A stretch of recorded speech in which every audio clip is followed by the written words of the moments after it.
Hey guys, today it's story time, and I kind of have to be quiet because Queen is upstairs asleep. Um, so hopefully you can hear me okay.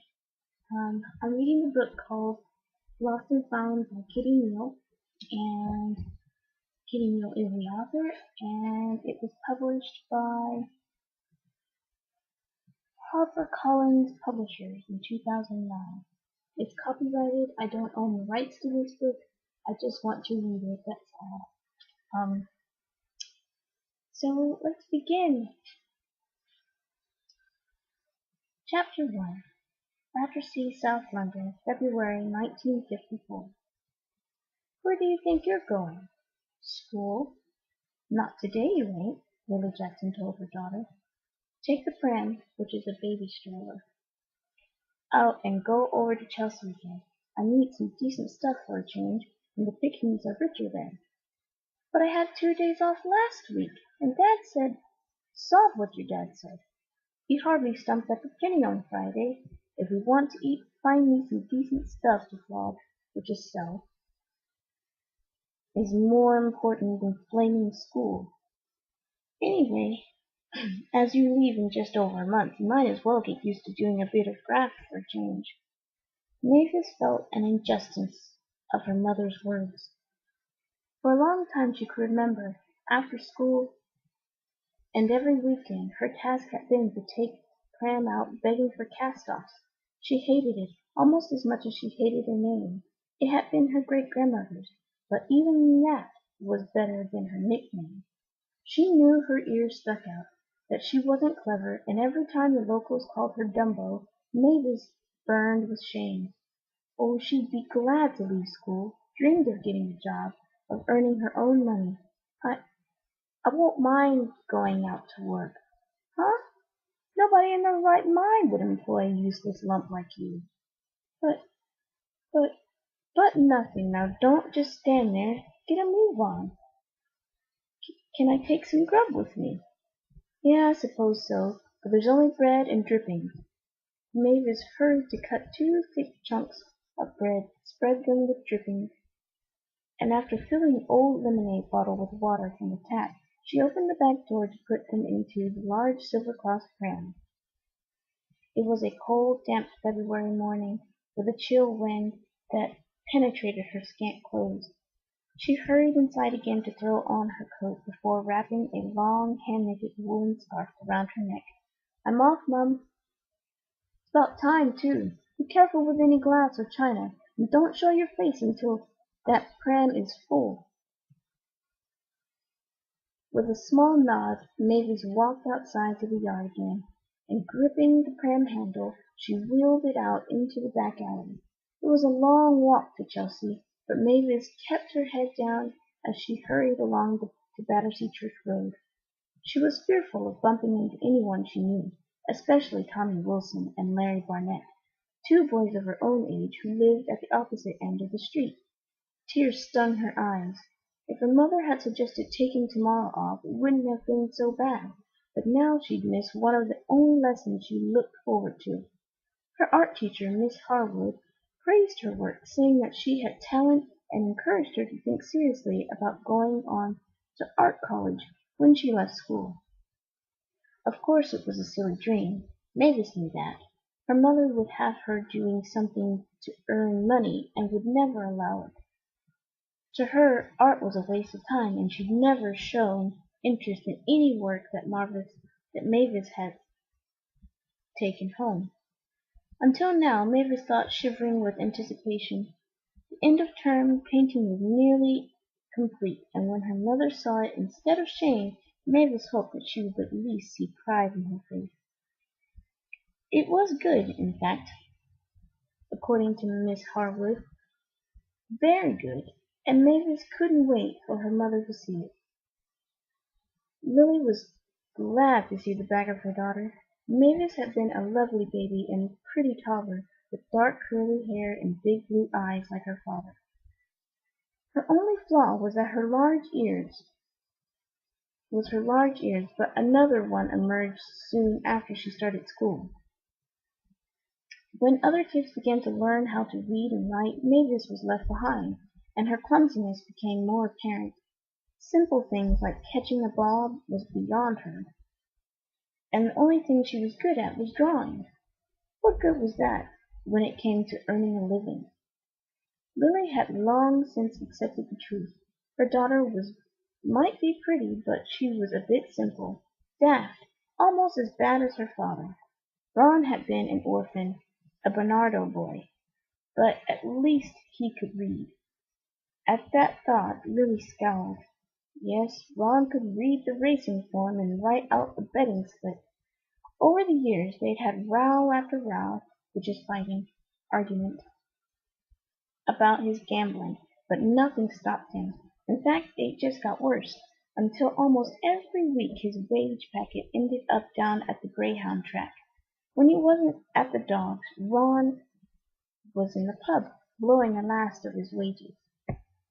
Lily shook her head in disgust. As always, the burden of looking after Mavis fell on her. She had to feed their daughter, clothe her, and as Ron was hardly in, he took little interest in Mavis.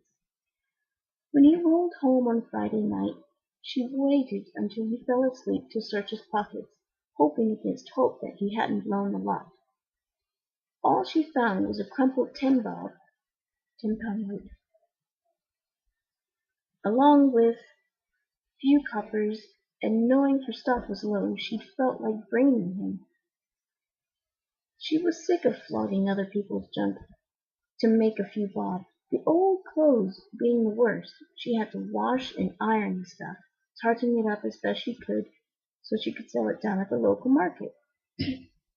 Most weeks it made her enough to scrape by, but when it didn't, Lily thanked her lucky stars for her old mum. It wasn't right that she had to go to her for an occasional handout, but when Ron losing more than he ever won, sometimes she had no choice. Lily took a last gulp of tea, then stoically rose to her feet. What was the matter with her? She didn't have time to sit here. She had a last pile of junk to sort out, though it wasn't up to much, and hardly worth the bother. She just hoped that Mavis could cadge some decent stuff this time, and that she didn't break it before fetching it home. Ron stared at the foreman, his fist clenched in anger. "Did you hear what I said, Jackson?" "Yeah, I heard you." "Right then, get a move on." "It ain't my job to dig out footings. I'm a hod carrier, not a laborer," Ron snapped. "Your brickie hasn't turned up, and I'm not having you standing around doing nothing. Now do as I say and get to work." Ron hated the way the foreman threw his weight around, and he had enough. His voice a snarl, he said, "F off." "I don't swear. Sorry." "You're finished, Jackson. I want you off this site now." Ron raised his fist, ready to smash it into the foreman's face, but then felt a staying hand on his arm. Pete Cullen had turned up, the almost bald bricklayer, urging, "Leave it, Ron. He ain't worth it. Come on, let's go." His head snapped round. "Where the heck have you been?" "I'll tell you later. Now, are you coming?" "Not until I've flattened this little weasel," Ron spat, but found as he turned his attention to the foreman that the man had already moved several steps away. Pete laughed, flashing his perfectly white teeth, but even these didn't save his acne-scarred face. He looked like a boxer, one whose nose had been flattened from too many punches, as he said, "Look at him. He's poop scared and ready to do a runner. Don't waste your energy, mate, and anyway, start this job. I've got something better lined up, a nice little earner." Ron felt his anger draining away, but scowled at the foreman, unwilling to leave without a parting shot. "I ain't finished with you yet, so watch your back. As for this job, you can stick it where the sun don't shine." The two men walked off the site, laughing until Ron said to Pete, "So, what's this nice little earner? I heard about a bloke looking for teams and willing to pay top money. I went to meet up with him before I came on the site this morning. He wants us now, so we'll be stepping straight into another job." "So that's why you were late?" "Yeah, but I didn't expect to hear you getting your marching orders when I showed up." "You didn't have to leave. It was me who got the sack, not you," Ron protested. "Leave it out, mate. We're a team. Anyway, with the money we'll be earning, I was going to tell him to stick his job anyway. Let's go to the cafe and I'll fill you in. Not only that, I'm starving and could do with a decent breakfast." "All right, but no breakfast for me, mind you. I won't say no to a cup of char, which is tea." "Of course I Don't tell me you're skint again." "Of course I ain't," Ron lied. "It's just that Lily made me a few sarnies for lunch, and I ate them while waiting for you to turn up. Don't give me that. I wasn't that late." Ron knew he hadn't fooled Pete. They knew each other too well and had worked together since getting demoed. It hadn't been easy at first, coming back from the war to find half of London flattened and jobs scarce. Things had gradually improved, and when at last rebuilding got underway, there was a demand for a bricklaying team. Nowadays, they were never out of work, and it looked like Pete had come up trumps again. He grinned ruefully. "All right, I'm skint." "What was that? The dogs again?" "Yeah, but I was doing all right. I picked a couple of winners and then got the whisper of a sure thing. I stuck the lot on Ascot boy, and he was leading the pack. He then swung wide, fell, and took another couple of dogs with him. Paul's fun got through the gap to win by 3/4 of a length." "So you blew your wages again?" "I had a few bob left, but after drowning in sorrows in the Queen's Head, I reckon Lily must have cleaned out my pockets when I rolled home." "Serves you right, Ron. I've said it before, gambling's a mug's game. I don't know what's the matter with you. You're good looking, with a gorgeous wife and a kid, yet despite Lily's threats to leave you, you'd rather spend your time down at the dogs or in the pub. Look, I've had enough.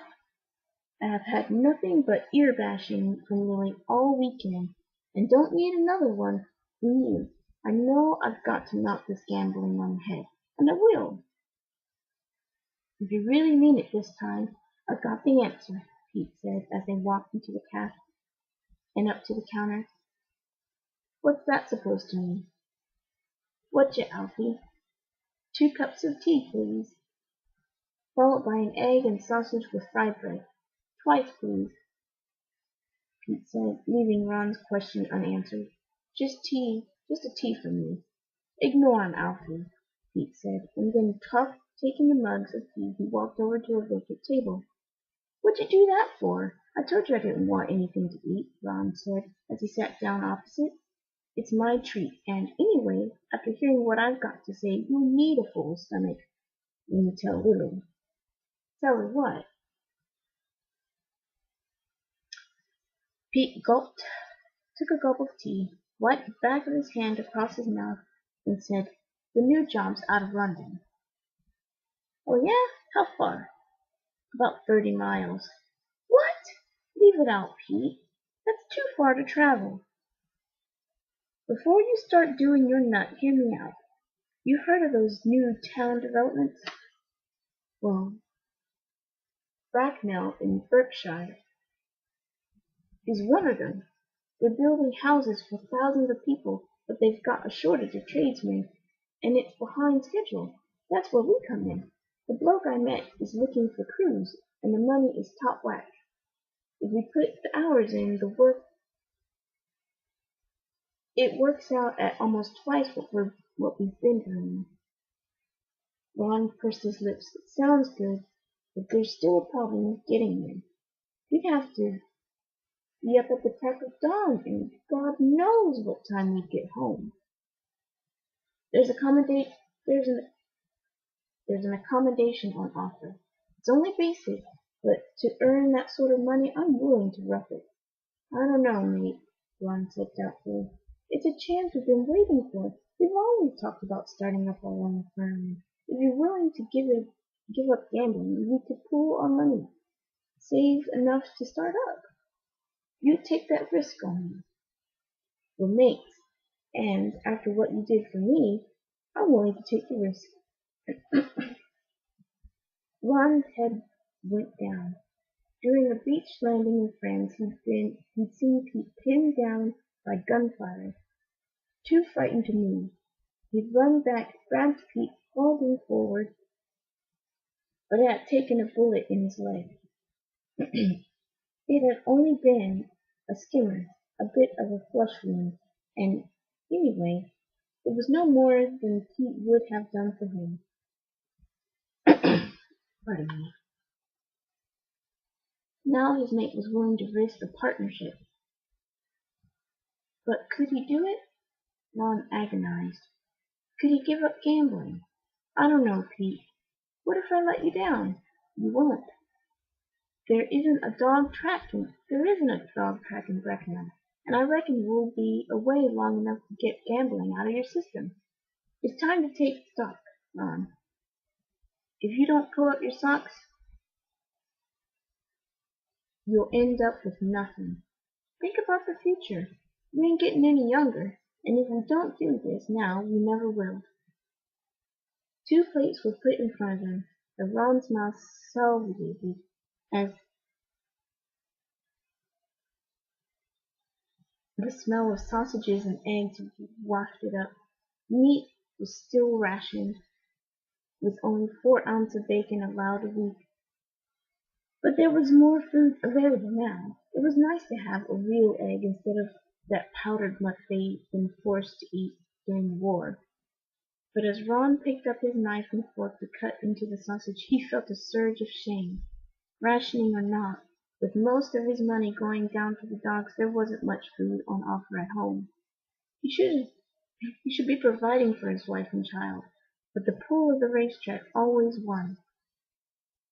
The thrill of watching the dogs, of picking a big winner. Some weeks he'd won a few bob, but then, like an idiot, he'd put it on another dog, only to lose it again. Pete was right. Lily was right. It was a mug's game, and he knew it. Pete spoke, and Ron was broken out of his trance. "Well, Ron, what do you think?" Determined to make changes, Ron said, "All right, let's give it a go. But God knows what Lily's going to say." Chapter 2. When Mavis had passed her grand's house in Battersea Church Road, she hadn't been able to resist popping in. Her reward was a jam sandwich that she munched as she sat by the fire. "So, you're out with the pram again?" "Yes, Mug needs more stock and wants me to try Chelsea. And judging by the look on your face, you ain't happy about it." "I'd rather go to school." "Blame your dad. If he didn't blow all his money on gambling, she wouldn't have to flog her guts out. The least you can do is give her a hand." "I know," Mavis said, aware that Gran despised her dad. And though Mavis sort of understood why, she couldn't feel the same. She loved her dad, but just wished she saw more of him. Maybe he wouldn't go to the dogs tonight, or the pub. Maybe, for once, he'd come home. Instead of that good-for-nothing, I wish my Lily had met and married a decent man. Now that Gran had started, Mavis knew there'd be no stopping her. She swiftly finished her sandwich and stood up saying, "That was lovely, Gran, but I'd better go." Gran struggled to her feet, swaying a little, prompting Mavis to ask, "Are you all right?" "Yes, I'm fine. You're getting as bad as your mother, fussing over me all the time. But as I told her yesterday, I'm as fit as a flea." Mavis doubted this was true. Her Gran had once been chubby, rib-cheeked, But for the past 6 months the weight had been dropping off her. She was 61, and her hair speckled with gray and her skin pasty. Gran, you're looking really thin. Have you been to the doctor yet? No, I don't intend to either. There's nothing wrong with losing a bit of weight. Now go on, bugger off and leave me in peace. The sting was taken out of the comment by a swift hug and kiss on the cheek, which Mavis returned before asking, Do you need anything from the shops? If you pass the pie and mash shop on your way home, I wouldn't say no to a portion of jellied eels. Hang on, I'll just get my purse. With the money in her pocket, Mavis waved goodbye, still worried about her Gran as she pushed the pram along. Unlike her mother, Granny Doris wasn't slow in showing affection. Mavis knew she was stupid, useless, fit for nothing, as her mother always said, but her Gran made her feel loved. Gran would listen when she talked, whereas her mother had no patience, telling her to shut up nearly every time she opened her mouth. Mavis knew she'd be lost without her Gran, and was frightened that she was really ill. Tears now flooded her eyes, and she turned the corner. Be careful, girl. I'm sorry, Mrs. Hugh, Mavis stammered, as she hastily veered to one side. You nearly barged into me. Where are you off to? It's Monday morning, and surely you should be on your way to school.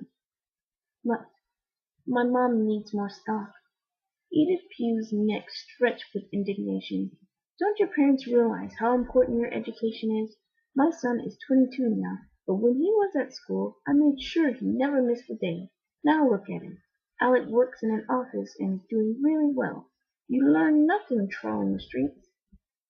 As I'm going to pass your house, I think I'll have a word with your mother. Oh no, please don't do that. I leave school at Easter, and it's not as if a day off will make much difference. The woman's face softened, her tone a little kinder. No, I suppose not, but despite your difficulties, I'm sure you're bright. I think you just need a bit of extra help, and it's a shame you aren't getting it. Once again Mavis felt her cheeks burning. Until last year Mrs. Pugh had been the school secretary, and she hated it when a woman knew of her failings. Anxious to get away, she stuttered, I think my English teacher has given up on me. What about your parents? Have they tried to help you? Yes, Mavis lied, and to avoid any more questions she added, I really must go now. Very well, but watch where you're going with that pram. You nearly cut off my feet. With this curt comment Miss Pugh walked away, her back bent and walking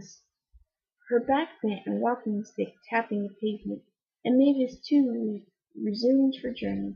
She had always been in awe of Edith Pugh, and on their previous encounters when the woman had worked at her school, Mavis found her changing personality bewildering.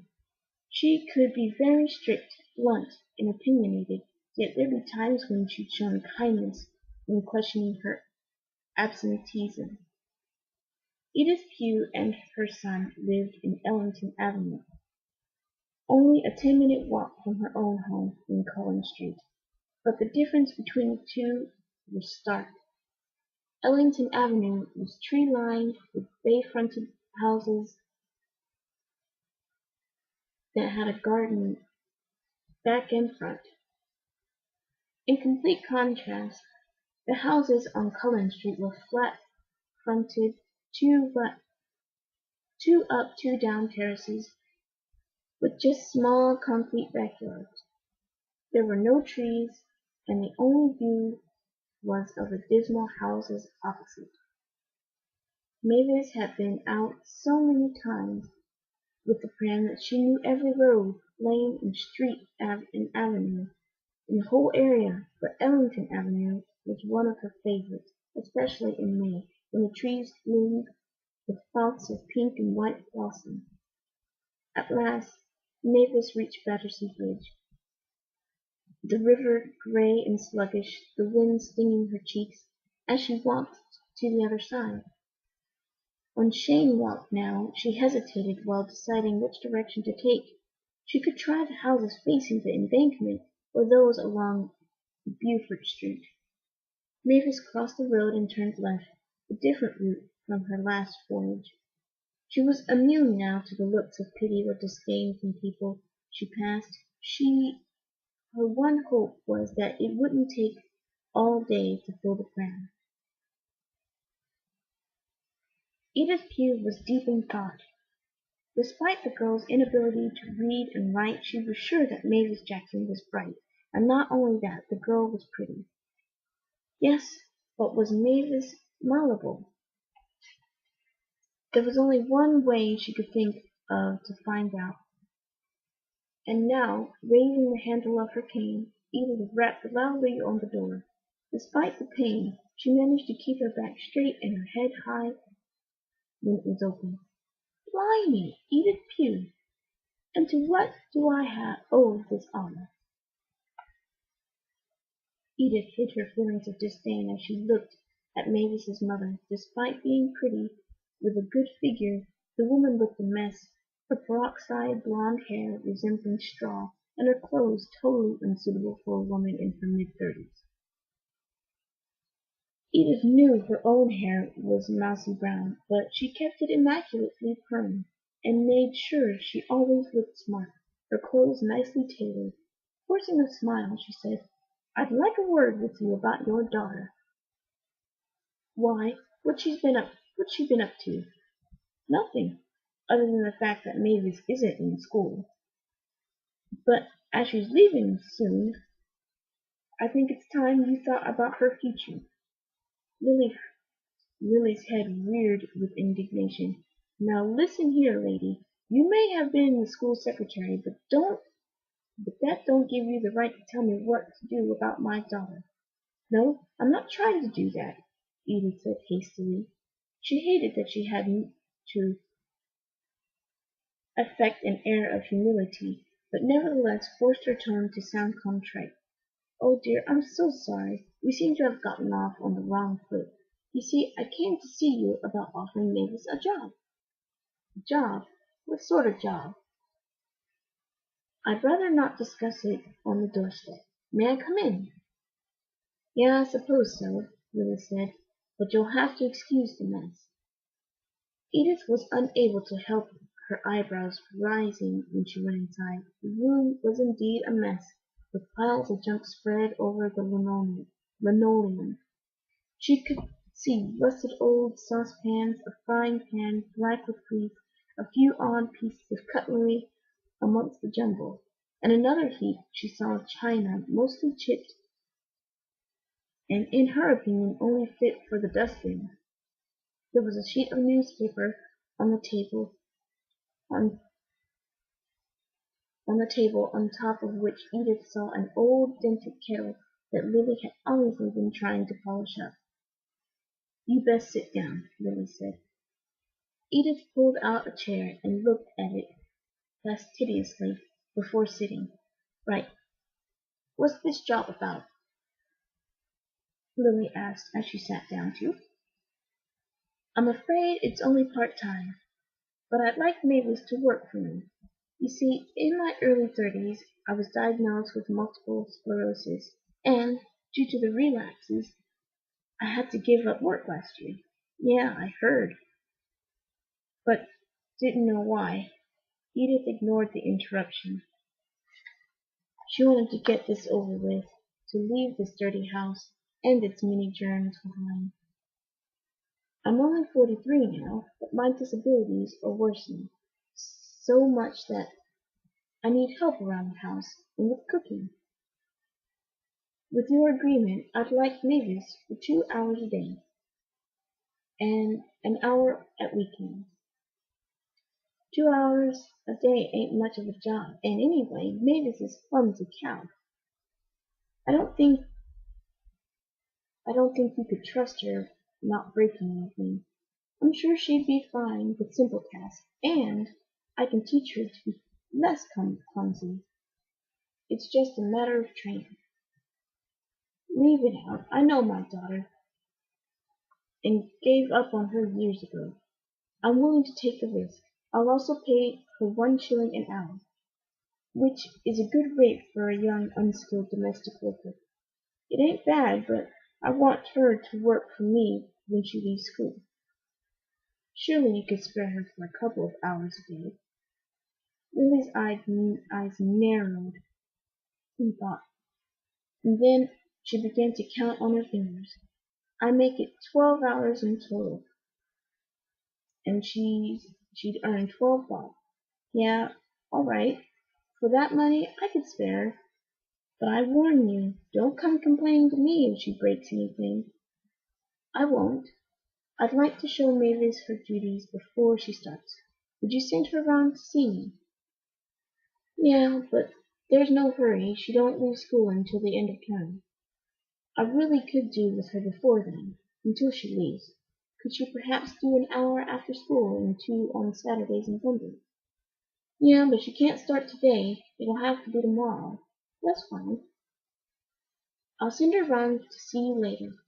Thank you, Edith said, but as she stood up for a muscle spasm caused her to gasp in pain. For a moment her vision blurred and she felt off balance, but then thankfully for the moment passed. She reached out to grasp her cane and walked slowly to the door, saying, as she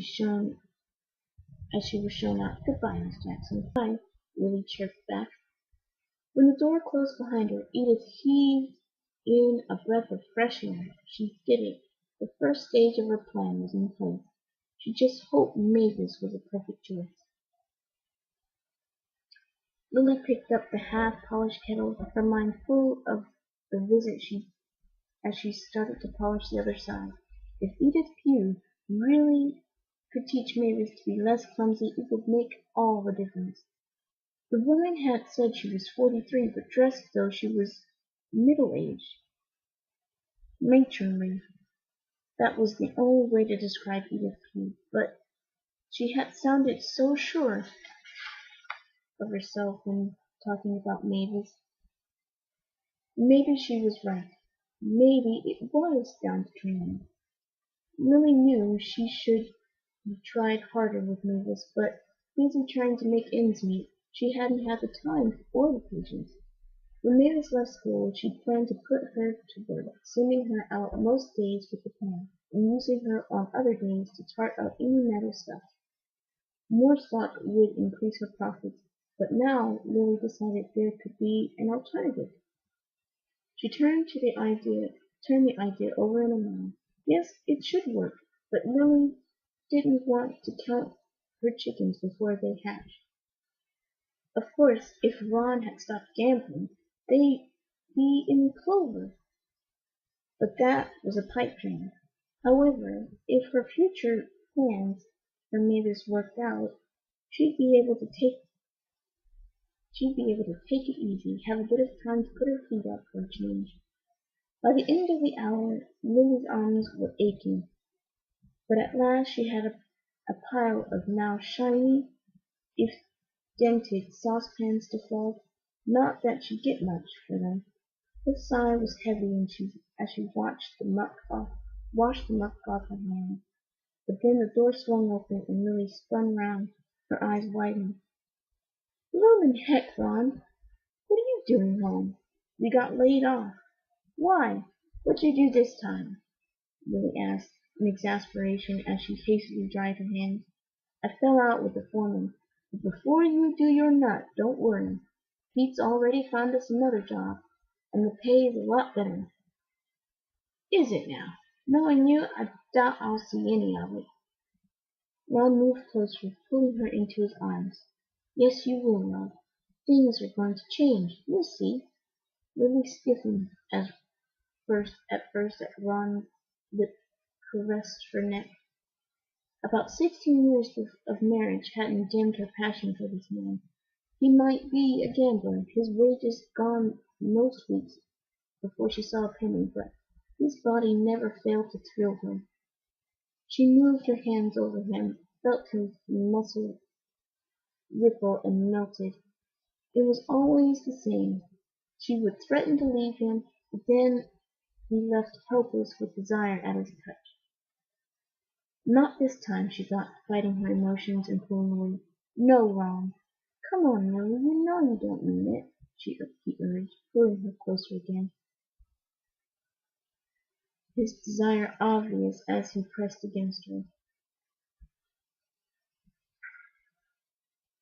It was almost her undoing, but once again she fought her feelings. I said no.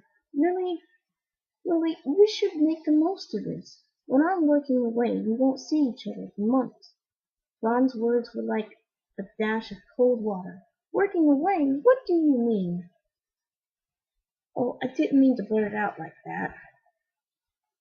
I planned to tell you when you were feeling all warm and cozy after a bit of slap and tickle. Oh, I see. Soften me up first, then break the news. Well, forget it. You can tell me now. Ron released her. All right, but you ain't gonna like it, he said, taking a seat before going on to tell her about the job in Gretna. Lily sat down to hear him out, only speaking when he came to an end. So let me get this straight. You're saying that if you take this job, you'll be able to give up gambling, and not only that, you and Pete are going to pool your money, saving up enough to go into a partnership. You've got it in one. I know being apart is going to be rotten, but I'll send you money every week. That'll be a change. I get sawed all off of you now. I know, love, I know, but I'm really going to give up gambling this time. And don't forget, without me to keep, you'll be quitting. Why can't you come home at weekends?